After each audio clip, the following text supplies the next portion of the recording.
ഞാൻ എന്നും mini vlog എടുക്കാൻ നോക്കിയാലും അതൊരു ഫുഡ് വ്ളോഗായിട്ട് മാറും. ഇപ്പൊ എന്റെ കയ്യിലിരിക്കുന്ന ഈ പച്ച ലഡും ഐസ്ക്രീം ഒക്കെ അമ്മയുടെ അനിയത്തി വന്നപ്പോൾ കൊണ്ടുവന്നാട്ടോ. ആന്റി ഒരു ഇൻഷുറൻസ് അഡ്വൈസർ ആണ്. ആളെനിക്ക് സ്റ്റാർ ഹെൽത്തിന്റെ ഒരു ഇൻഷുറൻസ് എടുക്കാണ്ടായിരുന്നു, അതിന് വേണ്ടി വന്നതാണ്.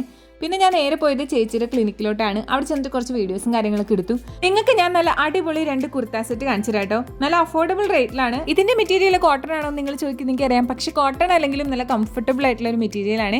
ഓഫീസിലും നമ്മുടെ ഈ കോളേജിലൊക്കെ ഇട്ടിട്ട് പോകാൻ പറ്റിയ കുർത്ത സെറ്റ് ആണ് കേട്ടോ ഇത് രണ്ടും. പിന്നെ നമ്മൾ വീഡിയോ എടുക്കലൊക്കെ കണ്ടിന്യൂ ചെയ്തു. അത് കഴിഞ്ഞിട്ട് നേരെ പോയത് കസിന്റെ വീട്ടിലോട്ട് തന്നെയാണ്. അവിടേക്ക് ഞങ്ങൾ ലെറ്റ് സീറ്റ് കയറിയിട്ട് കുറച്ച് ഡോണറ്റ്സ് ഒക്കെ വാങ്ങിച്ചിട്ടാട്ടോ പോയത്. അങ്ങനെ അവിടെ ചെന്ന് ചേച്ചി നല്ലൊരു കാപ്പിയൊക്കെ ഇട്ട് തന്നു. ചേച്ചിക്ക് 3 പിള്ളേരാണ്, 3 പേരും നല്ല എൻജോയ്മെന്റ് ആണ്. അവരുടെ കൂടെ ടൈം സ്പെൻഡ് ചെയ്യാൻ നല്ല കിടിലാണ്. ഇപ്പൊ ഞാൻ കഴിക്കുന്ന ഈ ബട്ടർ സ്കോച്ചിന്റെ ഡോണറ്റ് നല്ല കിടിലാട്ടോ. ഉള്ളിൽ ആ ഫില്ലിംഗ് ഒരു രക്ഷ ഉണ്ടായിരുന്നില്ല. പിള്ളേരുടെ കൂടെ കുറച്ച് നേരമൊക്കെ സ്പെൻഡ് ചെയ്തിട്ട് വീണ്ടും നമുക്ക് വീഡിയോ എടുക്കാനുണ്ടായിരുന്നു. അതൊക്കെ കഴിഞ്ഞിട്ട് ഇതാ ഞങ്ങൾ അവിടുന്ന് ഫുഡൊക്കെ കഴിച്ച് ഞാൻ നേരെ വീട്ടിലോട്ട് പോന്നു കേട്ടോ. നല്ല ബിസി ആൻഡ് ഹാപ്പനിങ് ആയിട്ടുള്ള ഒരു ഡേ ആയിരുന്നു ഇന്ന്.